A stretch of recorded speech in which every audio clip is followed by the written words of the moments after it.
میرے رسول کریم صلی اللہ تعالی علیہ وسلم نے نا کچھ چیزوں سے پناہ مانگی ہے، خود حضور نے، خود نبی پاک صلی اللہ علیہ وسلم رسول کریم علیہ السلام نے پناہ مانگی۔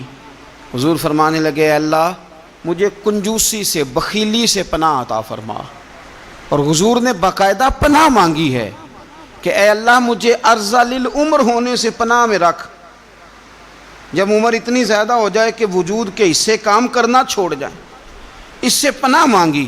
اور خود میرے نبی پاک علیہ السلام نے قبر کے عذاب سے پناہ مانگی۔ یہ تعلیم امت کے لیے کہ تم بھی پناہ مانگو عذاب قبر سے۔ قبر کا عذاب برحق ہے، قبر کے لیے تیاری کر کے رکھنا، اپنی قبر کو یاد رکھنا، مر جانے کو یاد رکھنا۔ حضرت سعد بن معاذ رضی اللہ تعالیٰ عنہ کا جب جنازہ تھا تو صحابہ کرام فرماتے ہیں حضور نے نماز جنازہ کی امامت فرمائی تو قبر کے تیار ہونے میں کچھ دیر تھی، تو رسول کریم صلی اللہ علیہ وسلم زمین پر بیٹھ گئے اور ایک لکڑی سے حضور زمین کریدنے لگے، لکڑی سے۔ ہم وہ انتظار تھے کہ اللہ کے رسول صلی اللہ علیہ وسلم سر مبارک اٹھائیں، ہمیں کو نصیحت کریں۔ فرماتے حضور نے سر اقدس اٹھایا تو حضور کی آنکھوں میں آنسو تھے، اور رو کے حضور فرمانے لگے، رو کے کہ اس قبر کے عذاب سے رب کی پناہ مانگو اور اس کے لیے تیاری کر لو، یہ بڑا سخت دن ہے۔ رو کے حضور نے فرمایا، رو کے۔ آج تو لوگ مذاق بناتے ہیں، آج لوگ مذاق اڑاتے ہیں، کچھ فقیر صوفی درویش کہلانے والے بھی، وہ کہتے ہیں یہ جو مولوی بتا رہا ہے نا قبر میں بچھو ہوں گے، سانپ ہوں گے، یہ تو مولوی اپنی قبر بتا رہا ہے، ہمارا اس سے کیا لینا دینا ہے۔ خدا سے ڈریں۔ وہ چیزیں جو احادیث مبارکہ میں آ گئیں جس سے نبی پاک نے ہمیں سمجھایا، آپ اس تنبیہ کو، اس نصیحت کو آپ اس رنگ میں لیں گے کہ مذاق بنایا جائے گا دین کا، بجائے اس کے کہ اس سے ڈرا جائے، بجائے اس سے۔ حضرت سیدنا براء بن عازب رضی اللہ تعالیٰ عنہ ارشاد فرماتے ہیں کہ میں نے نبی پاک صلی اللہ تعالیٰ علیہ وآلہ وسلم سے خود اس بات کو سنا ہے، خود رسول کریم صلی اللہ علیہ وسلم نے فرمایا۔ حضرت زید بن ثابت رضی اللہ تعالیٰ عنہ بھی اس بات کے راوی ہیں، فرماتے ہیں ہم جا رہے تھے تو 5-6 قبریں تھیں، تو حضور نے فرمایا کن کی قبریں؟ تو ہم نے عرض کی یا رسول اللہ صلی اللہ علیہ وسلم یہ کافروں کی قبریں، یہ صحیح مسلم میں حدیث موجود ہے، کفار کی قبریں۔ تو اللہ کے رسول صلی اللہ علیہ وسلم فرمانے لگے، ذرا حدیث کے لفظوں پہ غور کرنا، حضور فرمانے لگے اگر مجھے ڈر نہ ہوتا کہ تم اپنے مردوں کو دفن کرنا چھوڑ دو گے، اگر مجھے اس بات کا ڈر نہ ہوتا کہ تم اپنے لوگوں کو، مرنے والوں کو قبروں میں دفن کرنا چھوڑ دو گے، اگر یہ مجھے ڈر نہ ہوتا تو میں تمہیں سناتا کہ قبر کے اندر کس طرح عذاب ہوتا ہے، تمہیں دنیا میں رہ کے میں سناتا، پر ڈر ہے کہ کہیں تم اپنے مرنے والوں کو قبروں میں دفن کرنا چھوڑ ہی نہ دو، اس لیے میں تمہیں یہ بات نہیں بتاتا۔ اور میرے رسول کریم صلی اللہ تعالیٰ علیہ وآلہ وسلم نے پھر ارشاد فرمایا، اپنے غلاموں کی طرف نظر فرمائی، یہ بات کہہ کے کہ اگر مجھے ڈر نہ ہوتا کہ تم دفن کرنا چھوڑ دو گے تو تمہیں میں سنا دیتا کہ قبر میں کیا عذاب ہوتا ہے۔ پھر حضور نے صحابہ سے فرمایا چلو بھائی دوزخ کے عذاب سے اللہ کی پناہ مانگو، تو سب کہنے لگے ہم دوزخ کے عذاب سے اللہ کی پناہ مانگتے ہیں۔ پھر نبی پاک صلی اللہ تعالیٰ علیہ وسلم نے ارشاد فرمایا تم سب کہو کہ ہم قبر کے عذاب سے اللہ کی پناہ مانگتے ہیں۔ تو صحابہ نے کہا ہم قبر کے عذاب سے اللہ کی پناہ مانگتے ہیں۔ پھر میرے رسول پاک علیہ السلام نے فرمایا تم کہو، سارے یہ کہو کہ ہم ظاہری اور باطنی فتنوں سے اللہ کی پناہ مانگتے ہیں۔ تو صحابہ نے کہا کہ ہم ظاہری اور باطنی فتنوں سے اللہ کی پناہ مانگتے ہیں۔ پھر میرے محبوب علیہ السلام نے فرمایا تم کہو کہ ہم دجال کے فتنے سے اللہ کی پناہ مانگتے ہیں۔ تو صحابہ کرام نے کہا کہ اے اللہ ہم دجال کے فتنے سے تیری پناہ تیری پناہ میں آتے ہیں۔ نبی پاک علیہ السلام نے یہ الفاظ کہہ کے، یہ بات بتلا کے ہمیں سمجھا دیا، ہمیں قائل فرمایا محبوب نے کہ یاد رکھنا، اس بات کو اچھی طرح سمجھ لینا کہ اگر مجھے ڈر نہ ہوتا کہ تم اپنے مردوں کو دفن کرنا چھوڑ دو گے تو تمہیں بتلا دیتا کہ قبر میں کتنا سخت عذاب ہوتا ہے، اپنے معاملات پر غور کریں. ہمارا نا وہ کسی شاعر نے کہا تھا کہ مرنے کے بعد مجھ کو 2 گز زمین جو ملی تو دیکھو بعد مرنے کے ہی ہم جاگیردار ہو گئے. تو اصل تو جاگیر وہی ہے اور طے ہے.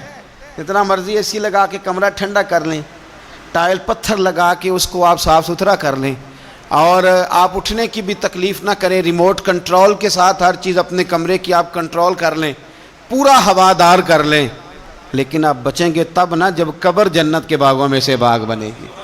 اگر وہ جنت کے باغوں میں سے باغ نہیں بنتی تو پھر فائدہ نہیں ہے. میرے رسول کریم صلی اللہ تعالیٰ علیہ وآلہ وسلم کے پیارے صحابی حضرت عثمان غنی رضی اللہ تعالیٰ عنہ فرماتے ہیں, یہ سنن ابو داؤد شریف کی حدیث ہے کہ حضور نے فرمایا جب میت کو دفن کر کے فارغ ہو جاؤ تو اس کی قبر پر کھڑے رہو.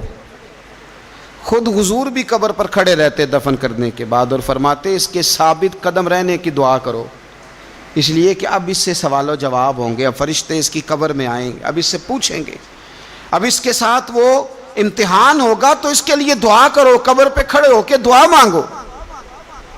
ایک حدیث میں فرمایا کہ اتنی دیر دعا مانگو, اتنی دیر دعا مانگو کہ جتنی دیر اونٹ ذبح کر کے کھال اتار کے گوشت بنا کے, اونٹ ذبح کرنا سب سے زیادہ مشکل ہے, اونٹ ذبح کر کے کھال اتار کے گوشت بنا کے بانٹ دیتے ہو, اتنی دیر مرنے والے کی قبر پہ کھڑے رہ کے دعا مانگا کرو, کیونکہ اب فرشتے آئیں گے, سوال و جواب ہوگا.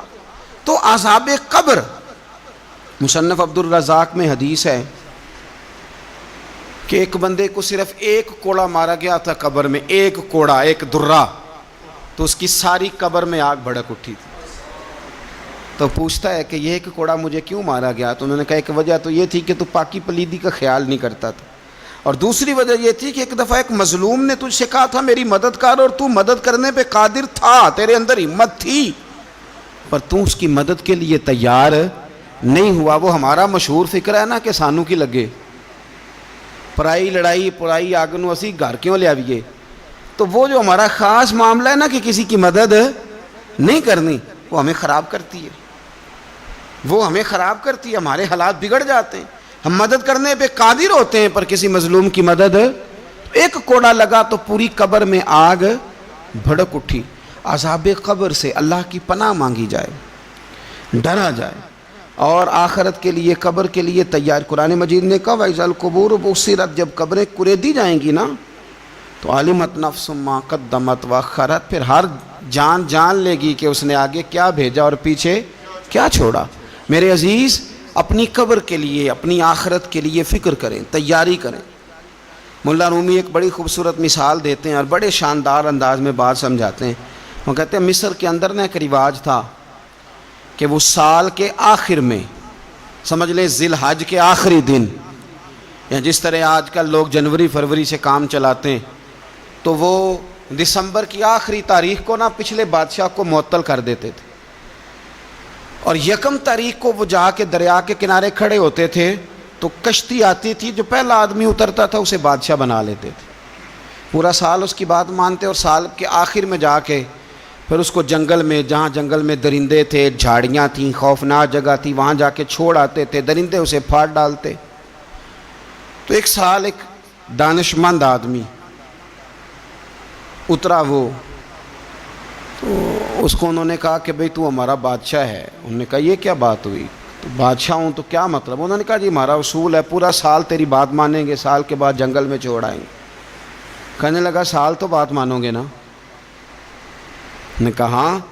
کہنے لگا اچھا پھر سب سے پہلے مجھے وہ جنگل دکھاؤ جس میں تم نے آخر میں چھوڑ کے آنا ہے. پہلے مکان کے پہلے سوسائٹی میں گھر کے پہلے قبرستان کی طرف حاضری.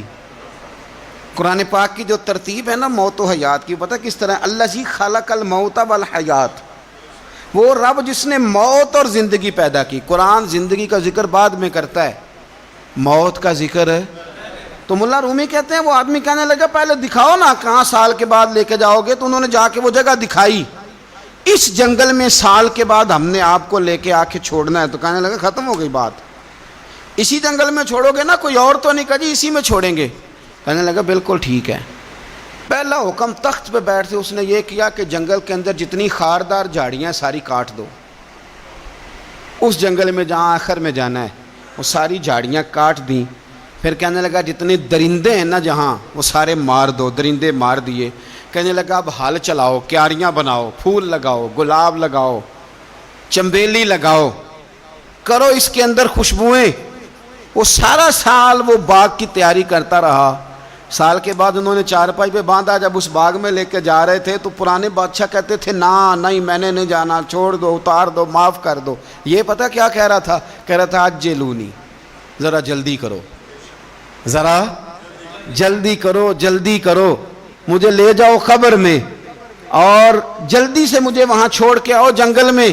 کیوں بھلا؟ اس لیے کہ اس نے فارغ بیٹھ کے موج نہیں کی, اس نے اپنی آخری جگہ کے پھل پودوں کی تیاری کی. او میرے بھائی, ہمارے پاس پیسہ آتا ہے تو گاڑی نہیں آتی ہے. اگر تھوڑا پیسہ زیادہ بڑھ گیا تو چلو وہاں بھی پلاٹ لے لو. کوئی بندہ بھی اپنی آخرت کے لیے, قبر حشر کے لیے سوچنے کو تیار.